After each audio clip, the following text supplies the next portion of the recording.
what is heel? A heel is not just new gear. Like, if you think of the course of human life, no one is perfect, right? And it's very tough each day to wake up and live a good life. It's tough to be mistake-free. I know this is going to sting, but I'm not going to sell another t-shirt. I'm going to take all merchandise off the market. I'm not going to put out anything new. I'm not going to do any more appearances. I'm not going to do any make-a-wishes. I'm not going to do anything like that. I'm going to be a bad guy. We all turn heel at one point. It's just a matter of if you see the light. And I think that's what makes a lot of the characters redeemable.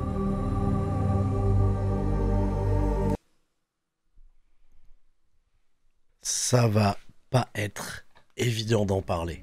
Ouah, salut à tous, c'est Sturi. On est là pour parler de ce WWE Elimination Chamber 2025 qui s'est tenu dans la nuit du samedi 1er au dimanche 2 mars depuis le Rogers Centers de Toronto. Près de 40 000 personnes étaient présentes sur place pour vivre un événement incontournable de cette route de WrestleMania, un événement, on peut le dire, véritablement historique, un événement dont le dénouement était un secret très bien gardé, un élément scénaristique qui venait flirter avec nos fantasmes de fans de catch d'il y a quelques années. De voir enfin un jour l'impensable se produire, et bien évidemment avec une telle conclusion, un tel dénouement, la route de WrestleMania 41 risque d'être particulièrement palpitante. Avant d'aller plus loin, je le dis véritablement en préambule, mais si vous avez vos places pour le 17 mars à Bruxelles, ces places vont valoir vraiment très cher. J'ai eu la chance il y a un peu plus d'un an d'être invité pour aller assister à la première apparition de The Rock, Dwayne Johnson, dans son nouveau rôle de Final Boss, la première fois qu'il allait s'exprimer après son heel turn. Le 17 mars à Bruxelles, vous risquez très vraisemblablement de vivre la même chose. Et donc on va un petit peu essayer de garder les émotions de côté parce qu'au moment où j'enregistre, on est le dimanche, il est pas loin de 17 h. J'ai eu beaucoup de mal à trouver le sommeil après Elimination Chamber, mais ça c'est un petit peu l'excitation, l'euphorie du moment, en plus de ça qui a été sublimé par ce live react qu'on a vécu tous ensemble sur twitch.tv/Turi316. Vous avez été encore une fois près de 3000 en direct, en live avec nous, et je vous remercie du fond du cœur pour ça. C'est toujours très particulier de vivre ces gros événements en votre compagnie, même avec des horaires peu convenables pour nous en Europe. Je me réjouis d'avance parce qu'il va y avoir la tournée européenne avec les Raw et les SmackDown de cette route de Mania qui vont être à des horaires beaucoup plus convenables. Petit instant promo, mais on fera également des live react pour chacun de ces événements. Suivez-moi sur les réseaux sociaux, je vous donnerai toutes les informations liées à ces streams. Les grandes émotions du catch, vous voyez, j'ai presque 40 ans, et oui, ça surprend toujours. Je suis fan de catch depuis ma toute grande enfance et je suis toujours autant investi émotionnellement. Alors oui, des fois, vous attendez les vidéos pour le regard un peu plus critique, un peu plus analyste des choses. Ce que j'aime principalement, c'est les scripts, la cohérence, les scénarios, les jeux d'écriture, les twists scénaristiques, et le catch, ouais, bah on vit ça véritablement chaque moment de l'année, avec cette envie de voir un moment quelque chose se produire de totalement fantastique. Alors pour Elimination Chamber, on va pas faire les acteurs non plus, on se doutait qu'il allait y avoir quelque chose de très lourd, et notamment pour ce segment prévu entre Cody Rhodes et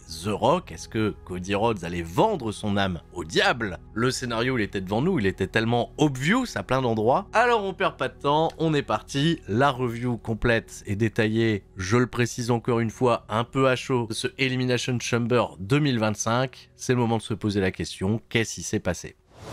4 combats au programme, aucun championnat ne sera défendu lors de ce show. Les titres principaux masculins ne bougeront probablement pas. On a déjà ancré dans le marbre l'affiche entre Jey Uso et le champion World Heavyweight Gunther. Cody Rhodes ne devrait pas non plus avoir de nouvelles rivalités avant de découvrir son adversaire ce soir à Elimination Chamber. Côté femme, Charlotte Flair va challenger Tiffany Stratton, on le sait, c'est dans le marbre. Le suspense qui existera encore jusque lundi, c'est le combat qui opposera Io Sky qui challenge la championne World Woman Rhea Ripley. Eh bien, ne perdons pas de temps puisque le show va s'ouvrir avec le Chamber féminin. 6 participantes qui ont quelques petites histoires imbriquées les unes avec les autres, qui, comme la tradition oblige, vont faire leurs longues entrées, s'installer dans leur pod, et peut-être à ce moment-là un choix assez étonnant de faire débuter Liv Morgan, la nouvelle championne par équipe aux côtés de Raquel Rodriguez. Grosse année passée pour Liv Morgan, que j'attendais face à Bianca Belair pour jouer un petit peu la caution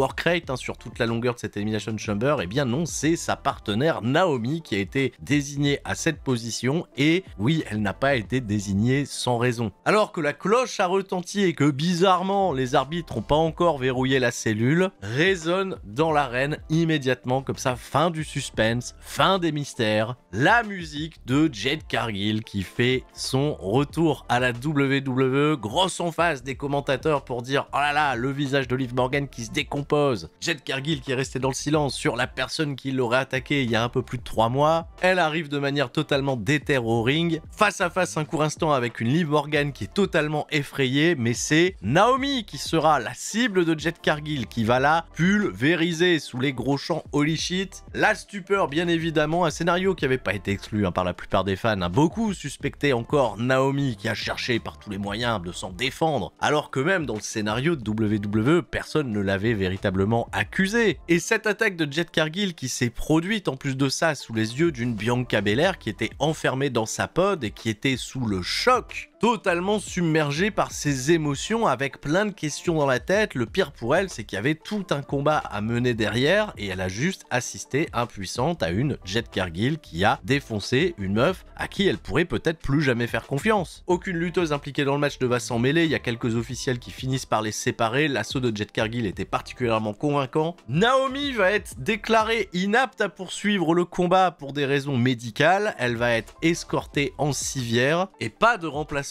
pour Naomi. Je sais que l'hypothèse, Becky Lynch, nous est peut-être tous passé par la tête à ce moment-là, ce qui aurait probablement spoilé le résultat de cette Elimination Chamber. Mais non, le timer s'est poursuivi et le décompte a libéré de sa pod Bianca Belair, justement celle qui était la plus affectée par ce qui venait de se passer, qui a totalement ignoré la compétition. Elle est tout de suite partie à la porte pour la laisser sortir, aller voir Naomi, savoir qu'est-ce qui se passe. Une Liv Morgan qui bien sûr en a profité pour pouvoir, ah oui, à ce moment-là, démarrer la compétition. Un climat véritablement unique et déjà des belles manœuvres in-ring. La promue d'NXT, Roxanne Perez, va faire son apparition ensuite et tout de suite la grosse caution workrate de la prodige d'à peine 22 ans qui régale sur toutes les manœuvres qu'elle vient exécuter dans le ring. Des réactions, ceci dit, encore un peu timides de la part du public qui véritablement pour ce début de match reste sous le choc de ce qui s'est passé en ouverture. La prochaine à arriver, c'est Bayley. Bayley, vous vous en doutez, elle a des gros comptes à régler avec Roxanne Perez. Les deux femmes vont être particulièrement liées. Il y a une très chouette confrontation, j'ai trouvé un peu plus tard, entre Bayley et Bianca Belair, parce que si Bianca Belair elle s'est sentie un peu trahie ce soir, je pense que Bayley elle aura pas mal également de comptes à réclamer à une Naomi qu'elle a considérée comme sa grande amie à son retour à la WWE. Il y a eu cet échange de regards qui voulait dire beaucoup. Derrière, on est quand même resté sur l'aspect compétitif. Toujours pas d'élimination, on va attendre l'arrivée de la dernière participante, Alexa Bliss. Très grosse aura, mais cependant un in-ring peut-être un petit peu plus en retrait par rapport aux autres participantes impliquées. On a une chouette combinaison entre Bayley et Roxanne Perez qui va mener, après un contre subtil de Roxanne Perez, à l'élimination de Bayley par Liv Morgan qui l'attendait derrière pour l'Oblivion. Bayley, la première éliminée, une occasion de briller derrière pour Roxanne Perez qui elle va se faire surprendre par le Twist Bliss d'Alexa Bliss, qui enverra peut-être Roxanne et Bayley régler leur compte, non pas à WrestleMania mais peut-être à Stand and Deliver, où ce serait peut-être un petit peu plus la place, étant donné qu'une grosse partie de cette rivalité s'est déroulée du côté de NXT. Vous l'aurez compris, les trois dernières participantes, Liv Morgan, Alexa Bliss et Bianca Belair, j'ai oublié de le préciser, mais la Bianca Belair en compétition solo, une compétition auquel elle a très peu pris part cette dernière année, elle nous a clairement ressorti le A-game, et ça s'est encore une fois traduit par ce coup de tresse totalement incroyable qu'elle a porté à Liv Morgan depuis le haut d'une pod. Juste à repenser au bruit de ce coup de tresse.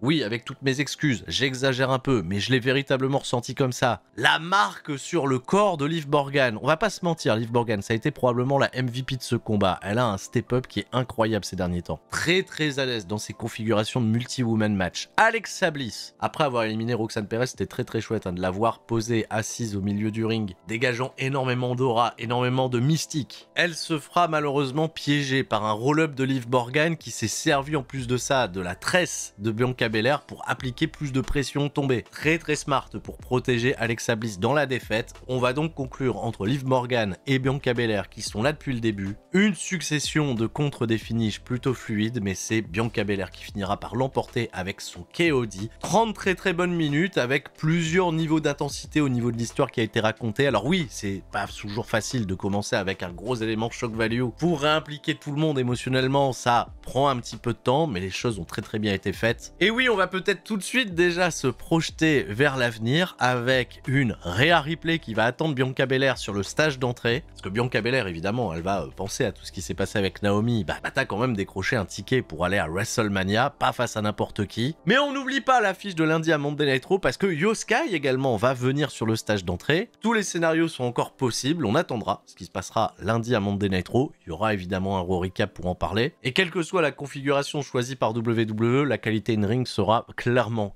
au rendez-vous. On a un bref récapitulatif de la storyline du programme qui s'en vient. Trish Stratus et Tiffany Stratton vont affronter Nia Jax et Candice LeRae. Le seul enjeu du combat, peut-être de nous dire allez-y, aimez Tiffany Stratton, c'est la babyface dans l'histoire avec Charlotte. On a ce combat d'attente où on l'a associé à la légende locale, Trish Stratus, 49 ans, face à son public, qui l'accueille comme il se doit, à savoir, ouais, un peu timidement. Alors je sais pas si c'est la production audio du public qui rendait pas forcément hommage à ce qui se passait véritablement, mais il y avait clairement un moment de creux dans ce combat qui n'a pas été exceptionnel non plus. Ça durera 12 minutes et dans mon livre, ça restera un peu anecdotique. Il y a eu des échanges in-ring entre Trish Stratus et Nia Jax qui n'étaient pas forcément des plus au poil. Une Candice LeRae qui fait de son mieux mais qui veut faire un Lionsault pour casser un tombé. Alors qu'il suffit de le casser, elle passe à côté des femmes, mais non, faut faire un Lionsault. Est-ce que c'est LA Knight qui veut caser tous ses moves? Que va dire Drew McIntyre sur les réseaux? Le Prettiest Moonsault de Tiffany Stratton pour emporter la victoire, pas de présence de Charlotte Flair pour faire quelconque face-off. On passe à la suite. Il y a souvent dans l'histoire d'Elimination Chamber un combat un peu plus filler sur la carte. Pas inutile dans sa proposition, mais pas mémorable pour autant. Alors, on va parler un court instant des dirt sheets. Vous savez, les dirt sheets, c'est cette appellation un peu familièrement employée pour nommer tous les médias qui parlent de l'actu catchesque, qui vont chercher des insides et les relayent pour nous donner des fois un cran d'avance sur les potentiels scénarios qui pourraient se passer, sur les décisions politiques. Et les dirt sheets, justement, nous ont pas mal pris la tête ces dernières semaines quant au potentiel vainqueur du combat Elimination Chamber avec un Drew McIntyre qui a vu sa cote remonter en flèche. Et il y a également l'ordre des matchs qui a été annoncé apparemment en interne qui aurait fuité et qui aurait classifié le segment de The Rock et de Cody Rhodes à ce moment précis du show. Et on semblait en plus de ça partir là-dessus quand on a découvert cet incroyable promo package autour de la colossale influence de The Rock, pas seulement que dans le monde du catch mais dans le monde tout court. Voilà, il y a des chiffres, il y a des stats, il y a des KPI, il y a des connexions, l'acteur hollywoodien le plus payé de l'année 2024,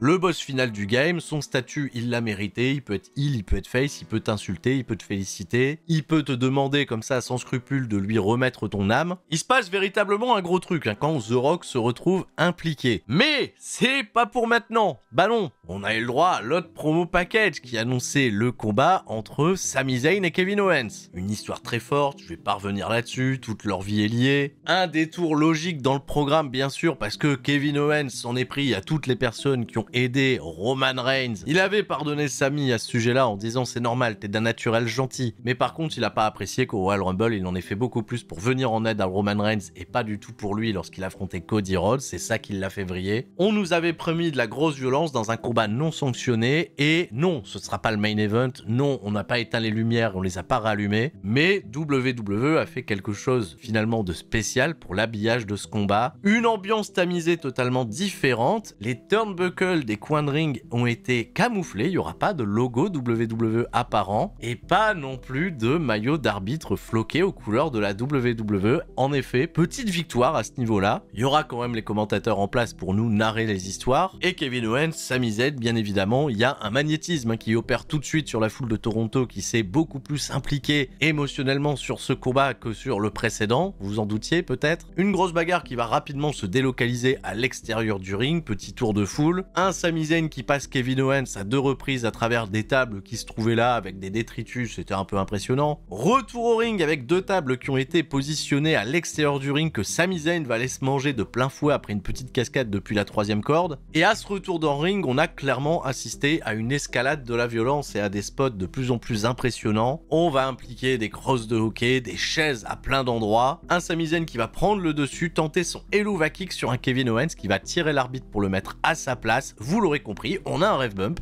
Une fois de plus, Kevin Owens qui va porter son stunner qui aurait pu obtenir un compte de 3. Il va falloir attendre l'arrivée d'un autre arbitre, Charles Robinson, qui lui est floqué aux couleurs de la WWE d'ailleurs. Ça n'obtiendra qu'un compte de 2. Kevin Owens libère toute sa fureur et fout une grosse baigne à Charles Robinson qui a 60 ans, il aime toujours autant bumper celui-là. Faudra un jour faire une compilation en ligne de tous les bumps pris par Charles Robinson et remonter même à l'époque de la WCW hein, parce que putain, Charles Robinson il bumpe bien. Un Kevin Owens qui hurle sur Sami Zayn, qui se fait surprendre de l'autre côté du ring avec un Helluva Kick. On a ensuite des séquences impliquant une chaise entourée de barbelés. Immense travail de selling hein, de Kevin Owens qui vend tous les assauts parfaitement de Sami Zayn. Il y a cette Blue Thunder Bomb qui est incroyable sur cette même chaise posée sur 2 autres chaises. Ça faisait une petite table, mais au lieu que tout s'abat comme un château de cartes, c'est resté en place et le spot est magnifique. Owens il va quand même réussir à faire un comeback un peu désespéré avec une pop-up power bomb. L'action elle va se délocaliser à l'extérieur du ring et Owens il va exploiter hein, la blessure actuelle de Sami Zayn au niveau de la nuque. Je le rappelle, il n'avait pas été cleared médicalement pour participer à ce combat et Kevin Owens va conclure les débats d'un premier powerbomb porté sur l'apron, le move qui a véritablement symbolisé leur premier split à la WWE à l'époque de NXT, un move hiérarchique important hein, pour WWE. Kevin Owens il a remporté beaucoup de victoires grâce à ça, blessé des gens grâce à ça. Il s'est un peu loupé sur sa 2e tentative et un Sami Zayn qui a continué de se débattre pour finalement succomber, être ramené dans le ring et bah oui, perdre le match. Ça pouvait paraître peut-être un peu anticlimatique et beaucoup espérer une escalade de la violence un peu plus puissante, un peu plus forte. Mais au final, bah oui, même moi, hein, je regrette pas que ce match ait pas été le main event.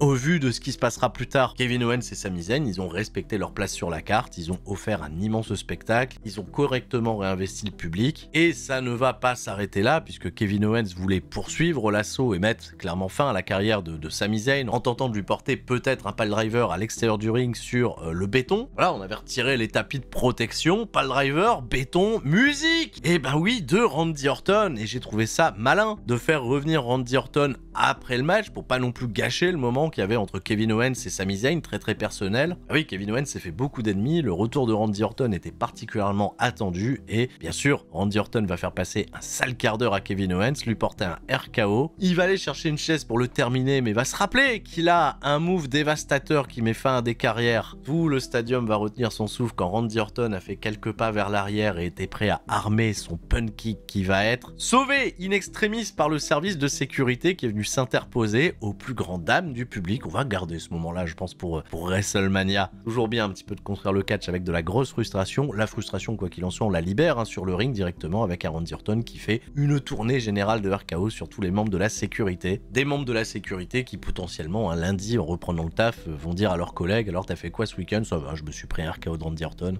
Et bien sûr, un programme déjà tout fait, tout établi pour WrestleMania et un Sami Zayn, peut-être dommage collatéral. Je pense qu'il va falloir prendre un petit peu de temps pour vendre les blessures liées à ce programme. Mais oui, avec le destin lié de ces deux catcheurs, ça ne sera probablement jamais terminé entre ces deux hommes. Merci pour les travaux.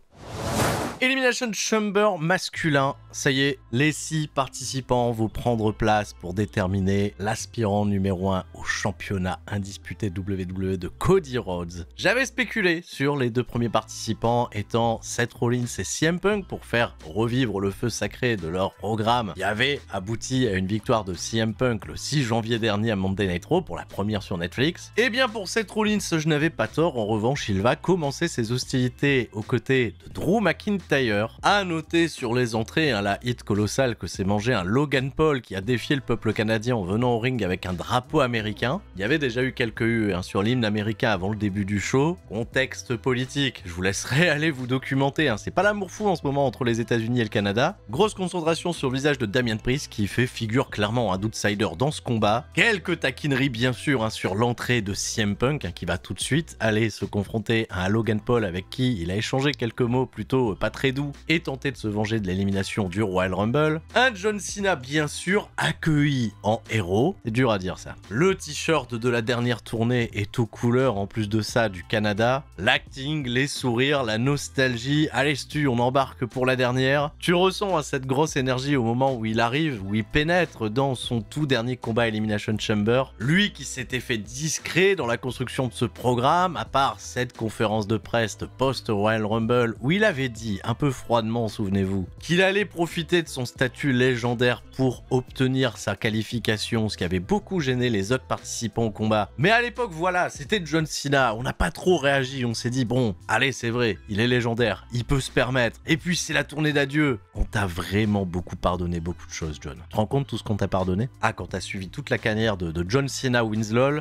on a pardonné beaucoup de choses. Et donc Drew McIntyre, Seth Rollins, des destins liés bien évidemment entre ces deux hommes qui ont beaucoup feudé sur la saison précédente et qui viennent déjà nous offrir un bon rythme pour lancer les hostilités. Ils vont être rejoints très rapidement dans ce Chamber par Damian Priest, les trois hommes impliqués autour du championnat World Heavyweight lors du précédent WrestleMania. Logan Paul vient compléter le premier carré, ça tirait de la hit, il le fait très bien, il est pas très habile par contre sur ses buckshot lariat qui étaient pas des plus jolis. Et alors que je m'attendais à ce qu'on garde John Cena pour la fin des débats, il est le cinquième homme, tout de suite on envoie les gros trademarks, les fameux 5 Move of Doom, une petite tournée d'attitude adjustment, Cena il est chaud patate, le public est bouillant et petite clim au moment du Claymore Kick de Drew McIntyre. Il y avait des mots pas très élogieux à l'égard de John Cena lors du dernier épisode de SmackDown, beaucoup de rancœur, beaucoup de vérités qui ont été sorties sur leur relation d'il y a 15 ans, une petite pipe bomb qui peut faire encore un peu plus de sens post-Elimination Chamber. Mais Drew McIntyre, il marque un petit peu trop le temps avant d'aller tenter le tomber sur John Cena, il se fait surprendre par un crucifix spin de Damian Priest qui obtiendra un compte de 3. C'est la stupeur bien sûr, Drew McIntyre n'est probablement pas l'homme de Dwayne Johnson et son programme initialement prévu pour WrestleMania contre Damian Priest va probablement se réaliser. McIntyre éliminé mais qui récupère sa hit en surprenant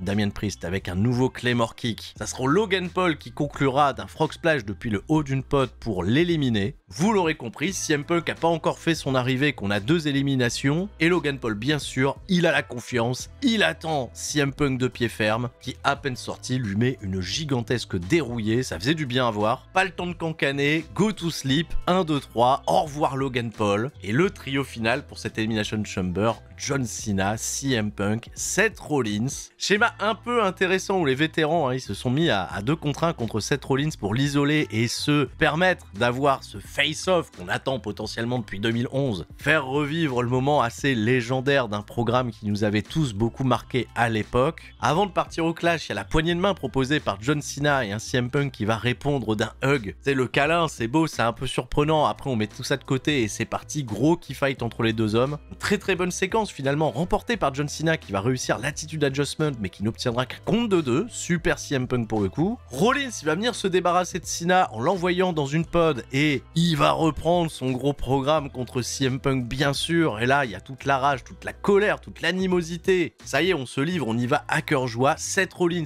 là une fois de plus, réussit les débats, il réussit un pedigree, compte de 2 seulement. Le combo Bunkle Bomb suivi du Stomp pour là aussi un compte de 2. On se dit avec une telle résistance, ça va être pour lui quoi, il va aller la chercher sa victoire pour aller affronter Cody à Mania. John Cena revient dans le débat, Rollins se fait surprendre, on a un combo Go to Sleep, Attitude Adjustment, c'est John Cena qui va éliminer Seth Rollins, la finale. Elle va bien avoir lieu entre les 2 anciens rivaux de ce putain de Money in the Bank 2011. Encore une fois, grosse électricité, grosse ambiance. Petite série de contres qui va amener CM Punk à se retrouver piégé entre les cordes. Et Seth Rollins n'avait pas encore quitté la cage à ce moment-là, va venir asséner un stomp très très violent sur CM Punk. Marquer le temps bien sûr, sortir de la cage. Et tout ça s'est passé sous les yeux d'un John Cena qui, après un court moment de doute, peut-être un court moment d'hésitation, va agir en opportuniste. Et ça m'a beaucoup surpris au moment du visionnage du show. Il va aller tirer CM Punk et lui appliquer un très puissant STF sous les yeux d'un Seth Rollins qui a été pris en flagrant délit de lui crier « Meurs CM Punk, die !»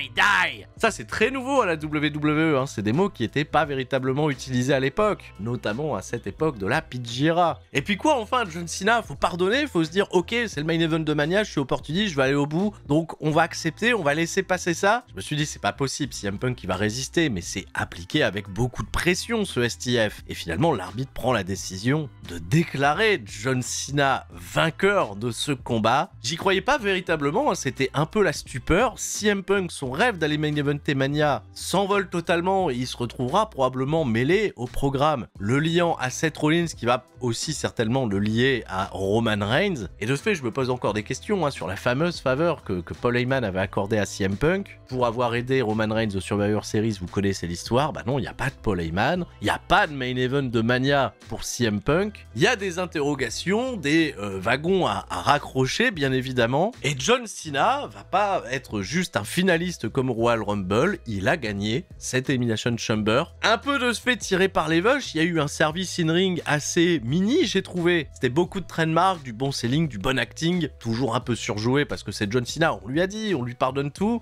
Un côté opportuniste un peu étonnant sur le coup. Et une fois qu'on a débarrassé la cage, John Cena va rester au ring et il va être rejoint par, bah ouais, l'American Nightmare lui-même, le champion WWE indisputé Cody Rhodes. Et bah oui, hein, la suite va appartenir à l'histoire.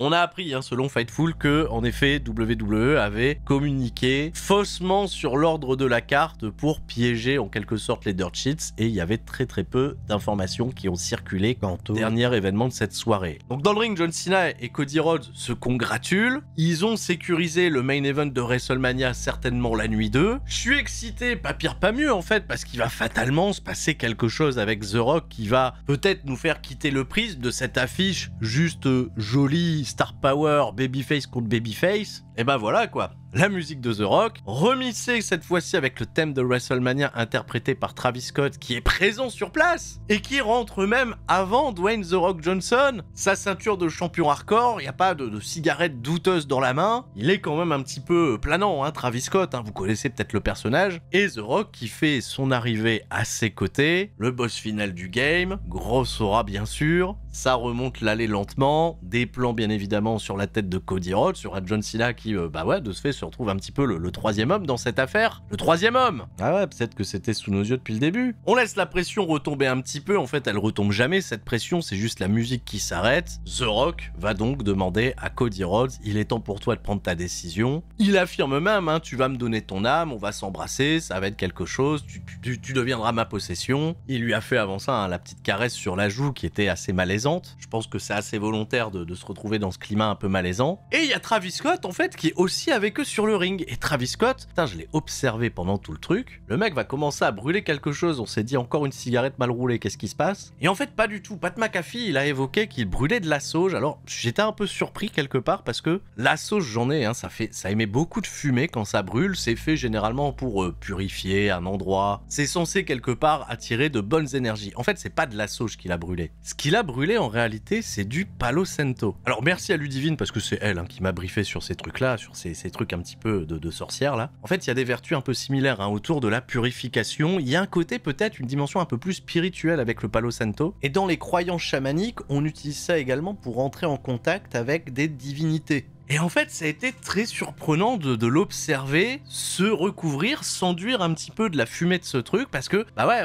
on s'apprêtait à voir quelque chose, et cette chose, ça a été dans un premier temps Cody Rhodes, qui a fait cet aveu au Rock: mon âme ne m'appartient plus, mon âme, je l'ai déjà donnée à ce ring et à ses fans il y a déjà bien longtemps. Grosse stupeur évidemment, parce que The Rock, il comprend, hein, que Cody Rhodes va pas lui donner son âme, parce que, bah oui, il a déjà sacrifié son âme pour le business. Vous l'aurez compris aussi, il l'a sacrifié pour de bonnes valeurs. Et ça fait écho aussi aux mots qui avaient été prononcés dans sa courte confrontation avec Drew McIntyre la veille. Et dans le cadre où c'était pas clair pour tout le monde, il l'a sèchement terminé d'un royal go f*** Yourself, tu vois que moi je censure, mais qui en réalité n'a pas été censuré ni sur le network. Je ne sais pas si ça a été censuré sur Netflix, mais vous m'aviez fait le retour en direct que non. On a lâché une gigantesque F-bombe. La réaction de John Cena était incroyable à côté de ça. Les gros plans sur le visage de The Rock qui comprend que Cody Rhodes a refusé son offre et on se doute que ça va barder, que The Rock, il avait mis en garde pour que Cody Rhodes, l'American Nightmare, ne brise pas le rêve. Encore, a-t-il dit, des échanges de regards et finalement, Cody Rhodes va se tourner vers John Cena. John Cena, il va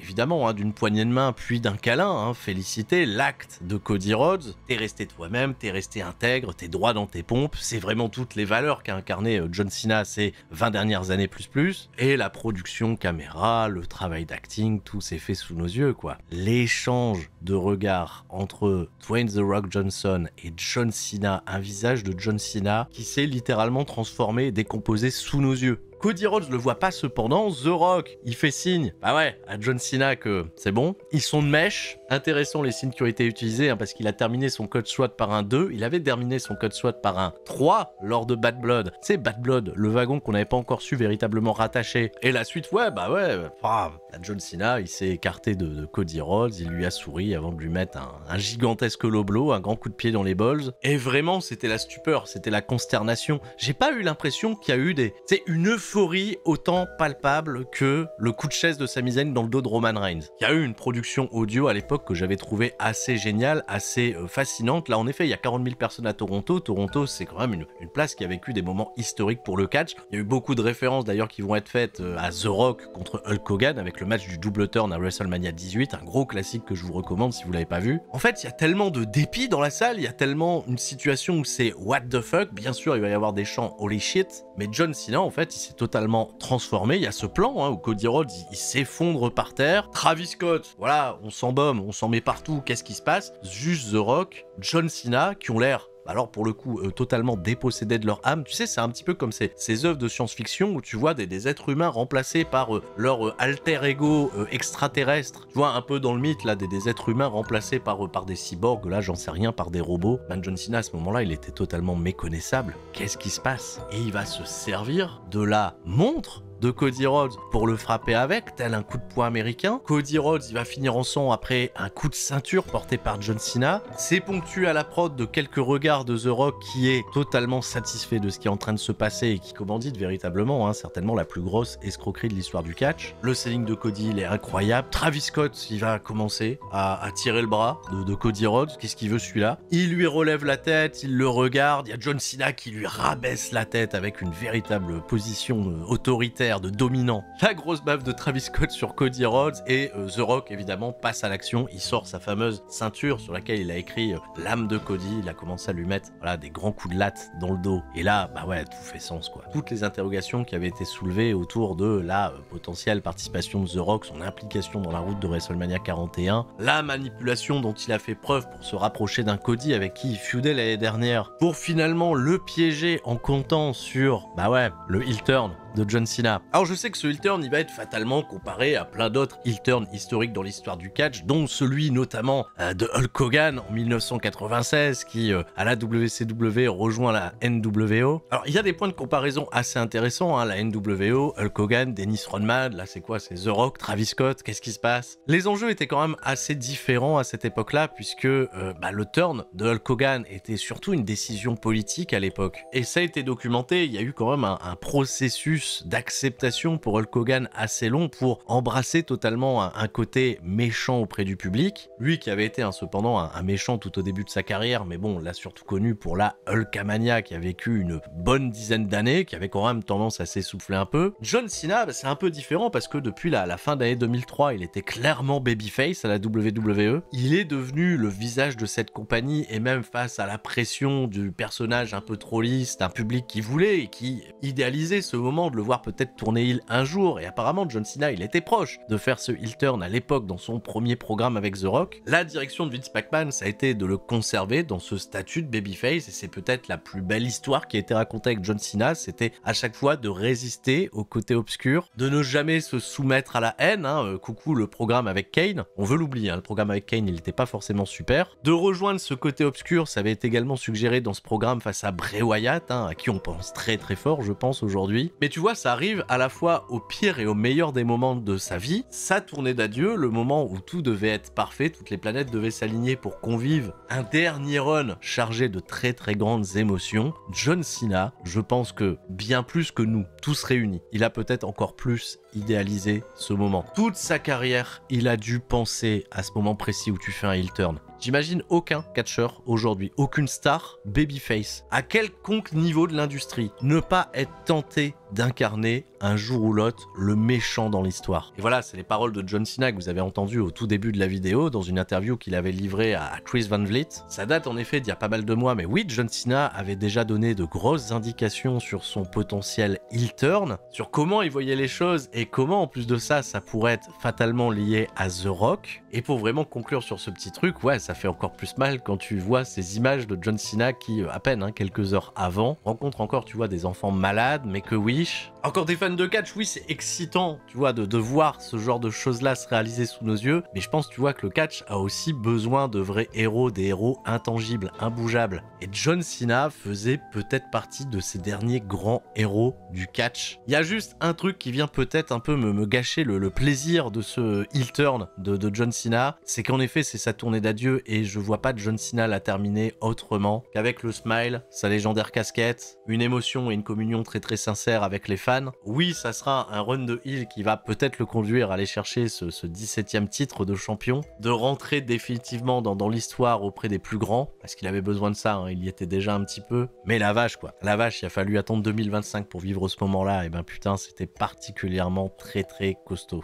Et très sincèrement, je sais pas quoi vous dire de plus. Si vous avez pris votre place pour aller voir le show Monday Night Raw à Bruxelles, étant donné que John Cena est pour l'instant pas prévu pour apparaître sur les programmes et qu'il a des plannings de tournage actuellement assez serrés, il est fort probable que les premiers mots de John Cena en tant que heel soient prononcés live le 17 mars à Bruxelles, en Belgique. Et ça va rendre vraiment ce moment encore plus incroyable, quoi. Donc si vous avez votre place, chérissez-la très très fort. Si vous l'avez pas encore, je vais faire le boulot promotionnel de WWE, qu'attendez-vous? Est-ce que je serai à Bruxelles au mois de mars? Oui, je l'ai déjà dit, le 16 mars pour Bangers on Wrestling, War at the Capital, ça sera la veille. Est-ce que je serai présent à Bruxelles le 17 mars? Je ne sais pas encore. Triple H l'a dit en conférence de presse, si vous aviez des doutes, maintenant la route de WrestleMania, on est totalement dedans. Voilà, les dirt sheets aussi, on vous a bien baisé, je suis très très fier de ce que j'ai écrit, on a bien cuisiné. John Cena, qui était également prévu à la conférence de presse, il est venu, il a rien dit, il a pris le micro, il a fait un drop mic et il s'est barré. Il est venu en plus s'habiller en John Cena, tu vois, avec la casquette, le t-shirt, et on a posé la question à The Rock derrière, qui a beaucoup plus été corporate The Rock sur le coup et qui s'est aussi pas mal vanté d'avoir un secret bien gardé, une idée qui a été très réfléchie, très construite. Est-ce que John Cena va toujours s'habiller comme John Cena? Est-ce qu'il va garder le même thème? Est-ce qu'il va garder le même moveset? Ce sera un contre-pied un peu terrible, mais là encore en me référant à l'interview qu'il a donné chez Chris Van Vliet, est-ce qu'il va pas être l'anti-John Cena en abandonnant tous ses principes et peut-être en abandonnant aussi pour la première fois sur une prise de soumission? Enfin bon, il a déjà abandonné par le passé, mais